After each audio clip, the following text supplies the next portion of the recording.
Bonjour et bienvenue sur Radio Cessort, votre podcast quotidien sur l'actualité cyber du mardi 11 mars 2025, épisode 219. Je suis Marc-Frédéric Gomez, en direct de Paris. Il est 20h10. J'espère que vous allez bien. Au programme aujourd'hui, la CISA ajoute 5 nouvelles vulnérabilités exploitées à son catalogue. Compromission massive de 1000 sites web infectés par des backdoors via un JavaScript tiers. Une attaque polymorphique inédite contente des solutions de sécurité. Bien entendu, vous retrouverez toutes les sources qui m'ont permis de réaliser cette revue d'actualité dans la description de cet épisode. N'oubliez pas de vous inscrire à la newsletter hebdomadaire de Radio Cessort pour ne rien manquer. La CISA a ajouté 5 nouvelles vulnérabilités à son catalogue, des vulnérabilités exploitées connues, le fameux KEV, signalant leur exploitation active et les risques élevés qu'elles représentent pour les systèmes d'information. 2 vulnérabilités pour Adventi Veracor. C'est la CVE 2025-25181, une vulnérabilité d'injection SQL affectant Adventi Veracor jusqu'à la version 2025.1.0, permettant aux attaquants distants d'exécuter des commandes SQL arbitraires via le paramètre PM16.1 dans le fichier timeoutwarning.asp. La seconde vulnérabilité, la CVE 2024-57968, une vulnérabilité d'upload de fichiers sans restriction présente dans Adventi Veracor avant la version 2024.4.2.1, autorisant les utilisateurs authentifiés à déposer des fichiers dans des dossiers non sécurisés accessibles via le web. Ces vulnérabilités ont été exploitées par le groupe XE, un acteur cybercriminel pour installer des web shells persistants et maintenir un accès non autorisé au système compromis. De plus, on a 3 vulnérabilités Ivanti Endpoint Manager, EPM, la CVE 2024-13159, la 13160 et la 13161. Ce sont des problèmes de traversée de chemin absolu dans Ivanti Endpoint Manager, EPM, permettant l'accès non autorisé à des fichiers sensibles stockés sur le serveur. Bien entendu, les recommandations associées à ces vulnes sont, pour les utilisateurs d'Adventi Veracor, mettre à jour vers les versions 2024.4.2.1 ou ultérieures pour corriger ces failles, et pour les utilisateurs d'Ivanti Endpoint Manager, appliquer les derniers correctifs de sécurité publiés par Ivanti pour mitiger ces vulnérabilités. Lors de l'analyse des menaces ciblant les infrastructures WordPress, une campagne d'attaque massive a été identifiée en exploitant un fichier en JavaScript tiers malveillant hébergé sur le cdn.csyndication.com. Ces attaques ont compromis plus de 1000 sites web en injectant 4 portes dérobées distinctes. L'objectif de ces multiples backdoors est d'assurer la persistance des attaquants. Si l'une des portes dérobées est détectée ou supprimée, les 3 autres peuvent toujours leur garantir un accès non autorisé. Ce mode opératoire est inédit et repose sur l'exploitation de dépendances JavaScript tierces, souvent négligées dans les audits de sécurité des sites web. Rentrons dans le détail de l'attaque et des 4 portes dérobées, ces fameuses backdoors. La première, c'est une injection d'un faux plugin WordPress. Un fichier zip encodé en base 64, ultra SEO processor-w.zip, est téléchargé et installé via un script dissimulé. Le script récupère un jeton CSRF, le WP Nonce, via l'interface d'administration, puis télécharge le plugin malveillant, et ensuite ce plugin contient un code PHP furtif permettant d'exécuter des commandes à distance, de cacher sa présence dans l'interface d'admin et de scanner les serveurs pour d'autres installations de WordPress ou Laravel.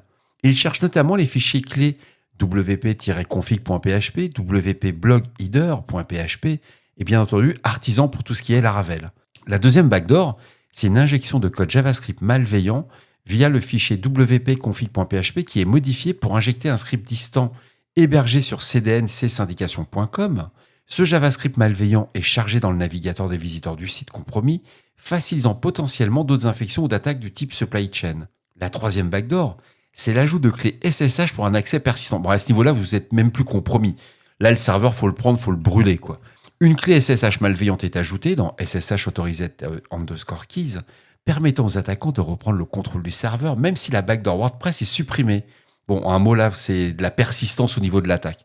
Mais on vérifie toujours dans ces répertoires .ssh, sur ces serveurs Linux, ou même sur ces serveurs Windows, si vous avez l'installé sur Windows ou autre, on vérifie toujours les clés autorisées. Cette technique est souvent utilisée pour garantir un accès à long terme et échapper aux mesures de rémédiation classiques quand l'administrateur a un niveau du poney. Le quatrième backdoor, c'est l'exécution de commandes à distance et récupération des payloads. Le script télécharge et exécute une seconde payload depuis le gsocket.io qui établit une connexion avec un serveur distant permettant l'installation d'un shell inversé. Cette dernière phase est cruciale car elle permet aux attaquants d'exécuter des commandes arbitraires sur le serveur compromis. Bien entendu, cette attaque, si vous l'avez suivie, Ça repose sur une dépendance JavaScript compromise qui illustre les dangers liés aux bibliothèques externes utilisées sans surveillance, et le fait d'avoir 4 portes dérobées distinctes renforce la résilience des attaquants. Ils sont même meilleurs que certains systèmes de prod. On fait carrément du N+4 au niveau de la résilience. Ça leur permettait de contourner les efforts de détection et de rémédiation classiques. De plus, la faible détection sur les flux du renseignement sur les menaces suggère que cette campagne est relativement nouvelle et peu documentée. Lisez l'article, c'est passionnant si vous avez du WordPress. Bien entendu, quelques recommandations de rémédiation, sinon ce serait pas rigolo. Donc, on va supprimer le plugin malveillant. Si vous avez un plugin qui s'appelle Ultra-SEO-Processor, via le panneau d'administration, en accédant directement au fichier de WordPress. Vous trouverez ce plugin dans /wcontent/plugins. Vérification des clés SSH et suppression des entrées suspects. Audit des fichiers critiques pour repérer et supprimer tout code injecté. Rotation des identifiants WordPress et des clés d'API si le serveur a été compromis. Surveillance des log systems pour détecter toute activité suspecte. Il faut bien se rendre compte que l'utilisation de JavaScript tiers comme vecteur d'attaque est une méthode qui est quand même connue, c'est pas nouveau, mais l'implémentation de 4 backdoors dérobés pour maximiser la persistance des attaques est une approche vraiment inédite et sophistiquée. Je vous cache pas que j'étais très surpris, c'est pas quelque chose qu'on voit tous les jours, et étant donné la prévalence des bibliothèques JavaScript externes sur la majorité des sites web, cette technique pourrait être réutilisée à beaucoup plus grande échelle. Bref, on a du boulot si vous administrez des serveurs WordPress.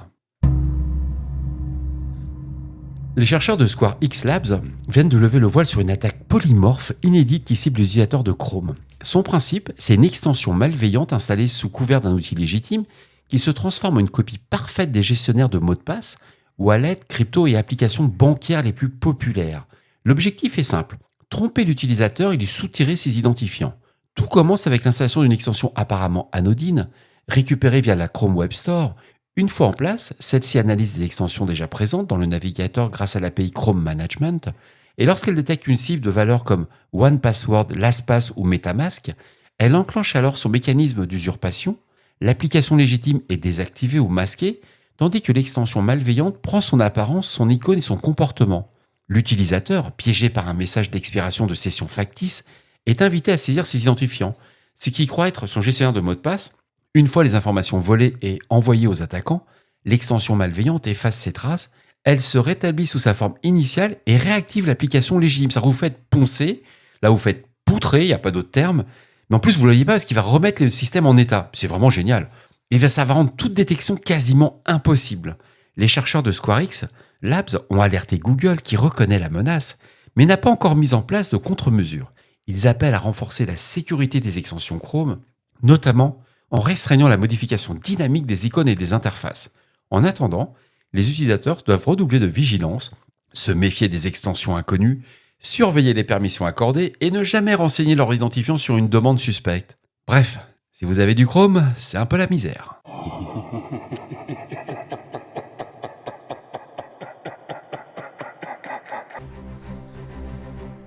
Et voilà, cet épisode de Radio Cessor du 11 mars 2025 touche à sa fin. J'espère qu'il vous a plu, qu'il vous a apporté des informations utiles. Je ne vous cache pas, j'avais prévu d'enregistrer en revenant du dîner avec mes amis de No Limit Sécu. C'était un piège. Ils m'ont emmené dans un bar, mais un bar, c'est un restaurant, une cave à cigares exactement. Et ouais, j'ai encore mal aux cheveux. C'était très sympa le retour en taxi, mais très mal aux cheveux. C'était compliqué la journée aujourd'hui.